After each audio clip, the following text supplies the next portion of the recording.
পঢ়া পঢ়িব মন নাযায়নে তোমাৰ? পঢ়া পঢ়িব মন নাযায়, হয়, মই সঁচাকৈ ঠিকেই ধৰিছোঁ। আৰু তোমালোকক সমূহ ছাত্ৰ ছাত্ৰীক ৰিলছ বনাবলৈ, ৰিলছ চাবলৈ, ফেচবুক, টুইটাৰ, হোৱাটছএপ, ইউটিউব আদি চলোৱাৰ বাবে মই আৰু তোমালোকক আগবঢ়াই লৈ যাম। তোমালোকক সমূহ ছাত্ৰ ছাত্ৰীক এটা মোবাইল গিফ্ট কৰা হ'ব, ঠিক আছে?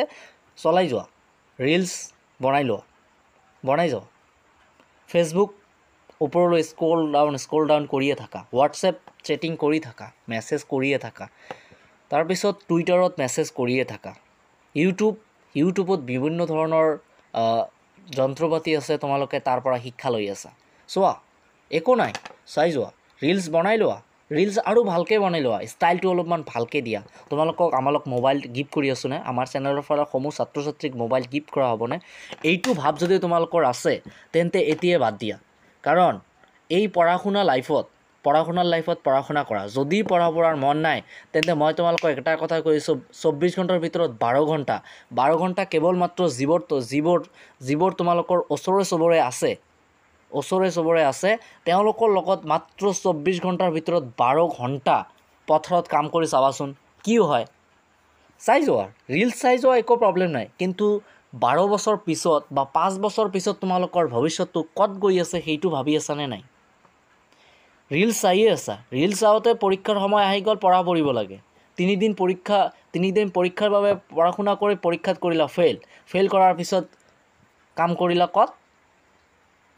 সামান্য এটা লোহা টিনৰ কোম্পানীত, তাত কৰ্মচাৰী হিচাপে কাম কৰি আছা। মাহত দৰমহা 15,000 টকা বা 10,000 টকা। কিমান গৰম সহ্য কৰিব লাগে? যদি এতিয়াৰ সময়ত ভালকৈ পঢ়া শুনা কৰা তেন্তে AC ৰুমত থাকিব পাৰিবা। সকলোবোৰ তোমাৰ হাতত। এতিয়া তোমালোকে যদি নপঢ়া তেন্তেতো সেই গৰমতে কাম কৰিব লাগিব। সেইকাৰণে কৈ আছোঁ, যদি ৰিলছ বনোৱাৰ ইচ্ছা আছে তেন্তে ভালকৈ ৰিলছ বনা। মই আৰু ভালকৈ কৈ আছোঁ, ভালকৈ ৰিলছ বনাই লোৱা। আৰু তোমালোকে এটা ভাবি থাকা না যে ৰিলছ বনাই কিজানি ছাকচেছফুল হওঁ ইনষ্টাগ্ৰামত। নহ'বা, এই ইনষ্টাগ্ৰামত ছাকচেছফুল হোৱাটো ইমান সহজ কথা নহয়। গতিকে তাত তোমালোকৰ সেইটো এটা সময় আহিব, ইনষ্টাগ্ৰামত ৰিলছ বনোৱাৰ এটা সময় আহিব, যেতিয়া কলেজত যাবা, এতিয়া বহুত টাইম পাবা। তেতিয়া তোমালোকক কোনেও নক'ব যে তোমালোকে পঢ়া, কোনেও নক'ব। তেতিয়া কলেজত তোমালোকৰ প্ৰফেচাৰ আহিব, 2টামান লেকচাৰ মাৰি যাব, লেকচাৰ মাৰি তোমালোকে কি বুজিছা নাই তেওঁলোকৰ একো যায় নাহে। তোমালোকে পৰীক্ষাত লিখিলে তোমালোকৰ পাৰ্চেণ্টেজ ভাল আহিব, নিলিখিলে পাৰ্চেণ্টেজ বেয়া আহিব। তোমালোকৰ মাষ্টাৰ ডিগ্ৰী কমপ্লিট কৰিলে তোমালোকে চাকৰি পাব পাৰা, মাষ্টাৰ ডিগ্ৰী কমপ্লিট নকৰিলে হাজিৰা কৰি খাবা, কি হ'ব? তেওঁলোকৰ একো যায় নাহে। গতিকে কলেজৰ টাইমত তোমালোকে ৰিলছ বনাই লোৱা, কিন্তু এতিয়াৰ সময়ত তোমালোকৰ পঢ়া শুনাৰ সময়, গতিকে পঢ়া শুনা কৰি লোৱা, ঠিক আছে? নহ'লে মই তোমালোকক কৈ আছোঁ, যদি পঢ়াৰ প্ৰতি ইচ্ছা নাই তেন্তে মাত্ৰ 24 ঘণ্টাৰ ভিতৰত 12 ঘণ্টা তোমাৰ ওচৰে চবৰে যিবোৰ পথাৰত কাম কৰে এই ৰ'দত, তেওঁলোকৰ লগত মাত্ৰ 12 ঘণ্টা কাম কৰি চাবাচোন, তাৰপিছত কি হয়। আৰু ভৱিষ্যতৰ কথা চিন্তা কৰিবা যে মই এতিয়া পঢ়া শুনা কৰা নাই, মোৰ 12 বছৰ পিছত বা 10 বছৰ পিছত বা 5 বছৰ পিছত বা এবছৰমান পিছত মোৰ কি হ'ব? তোমালোকে সকলোৱে যিবোৰ ক্লাছ 12ত পঢ়ি আছে, এবছৰমান পিছত সকলোৱে ভাৰতীয় নাগৰিক হৈ যাবা। তোমালোকৰ ভোটাৰ ID এতিয়া হোৱা নাই, ভোটাৰ ID হ'ব 18 বছৰৰ পিছত। গতিকে 18 বছৰ পিছত হোৱা মানে তোমালোকে ভাৰতীয় নাগৰিক। গতিকে ভাৰতীয় নাগৰিক হোৱাৰ পিছত কি কৰিবা সেইটো ভাবিছানে নাই? হাজিৰা কৰি খাবা নেকি?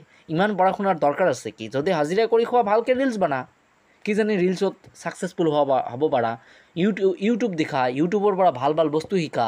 তোমালোকৰ মনততো এতিয়া সেইবোৰে, কোনোবাই যদি তোমালোকক মোবাইল চাব মানা কৰে, তোমালোকে কি কোৱা? মই ইউটিউবৰ পৰা কিবা শিকি আছোঁ। গতিকে এইবোৰ ভাৱ যদি আছে তেন্তে ত্যাগ কৰা, ঠিক আছে? যদি ত্যাগ কৰিব নোৱাৰা, মাত্ৰ 24 ঘণ্টাৰ ভিতৰত 12 ঘণ্টা ৰ'দত কাম কৰি চাবাচোন, তাৰপিছত তোমালোকৰ মেণ্টেলিটি চেঞ্জ হ'ব, 100% চিয়'ৰ মই দিম। আৰু পঢ়া মনত নাথাকে ন, পঢ়া মনত নথকাৰ এটাই কাৰণ, সেইটো হ'ব তোমালোকৰ অনুগ্ৰতা বা আগ্ৰহ। তোমাৰ পঢ়াৰ প্ৰতি আগ্ৰহে নাই, ভাল পোৱাই নাই, কেনেকৈ পঢ়াই তোমাক মনত ৰাখিব? তোমাৰে পঢ়া মনত ৰাখিব নে পঢ়াই তোমাক মনত ৰাখিব? দুয়োটাৰে। তোমাৰো পঢ়াক মনত ৰাখিব লাগিব, পঢ়াও তোমাক মনত ৰাখিব লাগিব, ঠিক আছে? যেতিয়া তুমি নিজে পঢ়াক মনত ৰাখিবা, তেতিয়া পঢ়া তোমালোকক মাতিব। আৰু যেতিয়া পঢ়াক তুমি মনত ৰাখিবা, পঢ়া তোমাক মনত ৰাখিব, তেতিয়া পঢ়াই তোমালোকক মাতিব, ঠিক আছে? তো ছাত্ৰ ছাত্ৰীসকল, ভালকৈ পঢ়া। আমালোক সকলোৱে বিচাৰোঁ তোমালোকৰ মা দেউতাক সকলোৱে বিচাৰে যে তুমি যাতে এজন ছাকচেছফুল মানুহ হোৱা। গতিকে এই মা দেউতাৰ মুখত হাঁহি ফুটোৱাৰ কাৰণে অলপমান কষ্ট কৰি পঢ়ি যোৱা, নহ'লে ওই ৰ'দত কাম কৰি খাব লাগিব। ঠিক আছে, তো ছাত্ৰ ছাত্ৰীসকল আজিৰ ভিডিঅ'টো আমালোক ইয়াতে সমাপ্ত কৰিব বিচাৰিছোঁ। আৰু মই হয়তো এই ভিডিঅ'টোত অলপমান বেছিকৈ কৈ পেলাইছোঁ, তাৰ কাৰণে মই ক্ষমা বিচাৰিছোঁ। ছাত্ৰ ছাত্ৰীসকল আজিৰ ভিডিঅ'টো আমালোক ইয়াতে সমাপ্ত কৰিলোঁ। ধন্যবাদ।